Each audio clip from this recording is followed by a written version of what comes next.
フルカウンター。 Alright boys, so I'm just logging back in now because I just saw Twitter. We are getting a new character that's been leaked on Global, which is surprising because I assume it worked out. We got a little bit more information than JP because, well, 1 week behind, so they threw a little bit more in. But it does confirm we are getting a new Elizabeth sometime soon. And I think they are calling it Bloody Elizabeth because look at the actual name. The name of the character is called Bloody Head. So we're most likely going to be getting Festival Bloody Light Elizabeth. Now, the reason why I say Festival is because, well, let's be real boys, when have they not done a sin that wasn't a festival?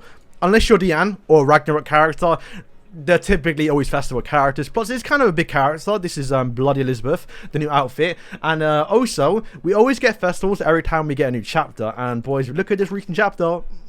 It's right in front of us. It's going to be her. And as well, we kind of knew, the reason why I know it's a light character is we knew since, well, they added dark type, we're going to get light type literally either right after Medi-Otis or sometime for the global anniversary. But I think I have cracked the code on when we're getting these characters, because we should be getting back to back to back to back festival characters. I know it's kind of crazy to say, but it's just how they do it nowadays. Alright boys, so I'm a terrible YouTuber and I can't speak, so I actually made a graphic to help what I'm saying because I ramble for too long. But I think Elizabeth should be an actual DPS character because I think when they do reveal her name as Bloody Elizabeth, they do say, oh, she's no longer protecting Medi-Otis, she's going to fight along with him. So maybe she's more of support for Medi-Otis, not that he needs it, but maybe she's single target attacks, maybe she's not just an actual like shield healer, she actually does damage.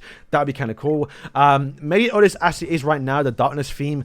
Granted, darkness is not just Medi-Otis. They're going to get many other characters. So even though this Elizabeth is going to be, you know, an actual, you know, DPS probably, it does not mean that light characters are going to be, you know, support characters. They can be DPS characters because I think Mayel, once again, he's probably going to be a light character, should be, you know, a DPS. So I think light characters should be, what, 10% less damage rather than being 10% more damage for darkness. And then like how darkness does 10% more damage more to the type advantage. Type advantage does 10% less damage towards your team. I think that's how it's going to work. It's kind of the reverse of how darkness is, and also like how Margaret's passive was, because that's how she was before she got buffed. Not passive, sorry, buff skill. So on screen now, you can see my actual theory of what we're going to get, my prediction of how we're going to get banished for the next few months even. So as you can see, next week on JP, it has been 2 months since we've gotten Miguelda, so we should get a new Ragnarok chapter. We've gotten 2 chapters now before we even got 1 Ragnarok. So yes, Ragnarok should be next week. And that, I didn't put on the banner, but it should be either Purgatory Barn or Small Wing King. The reason why we have gotten leaks that we are going to be getting the Ragnarok version of Barn and King as a Small Wing version, and also the Purgatory Barn version. So we should get either green or blue Purgatory Barn, and I'm curious how they're going to work out, because Purgatory Barn's based off HP. So I wonder if they're going to do a skill like, oh, let's say it's charge but based off HP rather than attack, because I think if they're going to do Purgatory Barn with the ultimate, how it works is they should keep it based as HP. I don't think he's going to be as good, because Purgatory Barn's passive is what makes him good, because he gets so much HP with mono red. But yeah, I think they should keep it like that, especially with how we have Jillian and Hamas, so the more of HP buffers. I think they should keep him towards HP.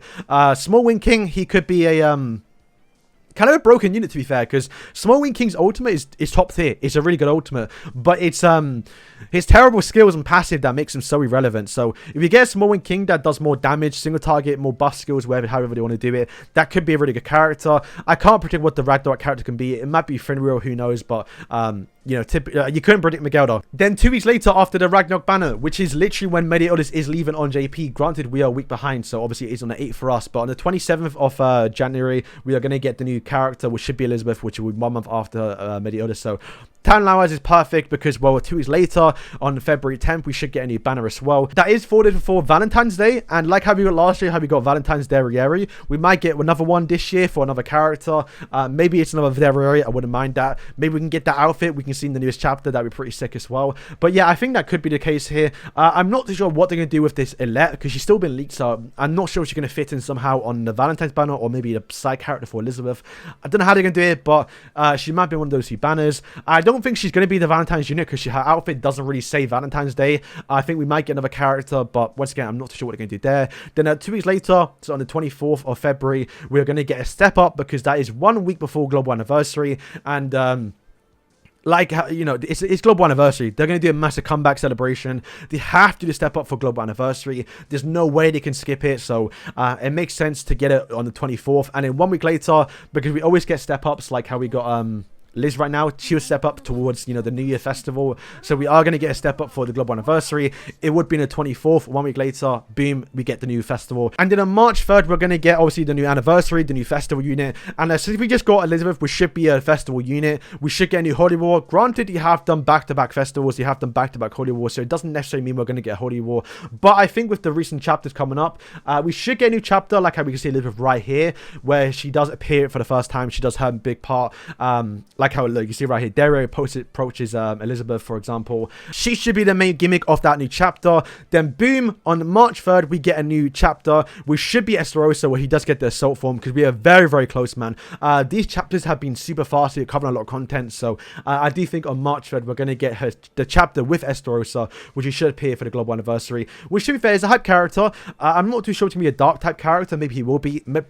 Probably deserves it, because we've been waiting literally, I think, a year. I think he's been leaked for a year now. Granted, it was on the actual beta server. Beta server does not mean they're coming anytime soon. It just means they're working on that character. And you know, things do change, but I think, you know, that timeline just adds up to me. Unless they just want to throw in a collab somewhere, but I'm not too sure, man. But just in my opinion, I think that is the lineup for what's coming. So yeah, boys, that's kind of it. Let me just say, this should be a kind of a good thing, but at least we kind of know what's coming. Like, I know for the past like year we've been saying ESTROSSA is coming, but literally, lads, he's in the next chapter. He's in the next 2 chapters. He's gonna make an appearance. Granted, it could skip him, but I think for the actual anniversary, he's a big hype character. People like him. People want him. So if you don't care about Elizabeth, if you don't care about her, because I know for some reason people hate her. I guess good Elizabeth has been a really toxic character, but this one shouldn't have revive, shouldn't have a massive annoying shield. She might be a really good DPS character, but you know, it should be a hype character. But one thing I will say, if we're jumping that far ahead in the future, if we are going to get, you know, ESTROSSA for March 3rd, then we might get a collaboration, most likely Slime Part 2, when after he leaves, and then the timeline kind of adds up a little bit to get an actual festival in around May to June. And then on June, like how we got what was it, well, like how we got the King of Fighters collab 1 year later, literally on Halloween the next year, we got the return of it. On June, we could get the return of the AOT collab. Once again, Slime, I think we should get Slime before AOT. And yeah, I think that could be a thing. So I'm going to save this video, because if I'm right, then I want to point it out. So let's see if I'm right. So yeah, boys, thank you for watching. Just some rambling towards the end, because you never know what could happen. So yeah, boys, thank you for watching. Let me know if you're excited, or which one you're going to summon for. Obviously, we don't know what they're going to do, but if just based off the character alone, are you more excited for ESTROSSA or Elizabeth? I think personally, I'm more excited for Elizabeth, because I prefer her more than ESTROSSA. I don't really like ESTROSSA too much. I'm not gonna lie. I think he's overrated. Nah, I don't think. I shouldn't say that. He actually is a massive character in the universe 7 Days Sins, but I kind of lean towards what people like the least. Like, people like you know, it's Escanor more, but I like Skinny Escanor more, because the Skinny Escanor is like the funny one. But yeah, boys, I'm just rambling now. So boys, thank you for watching, and yeah, peace.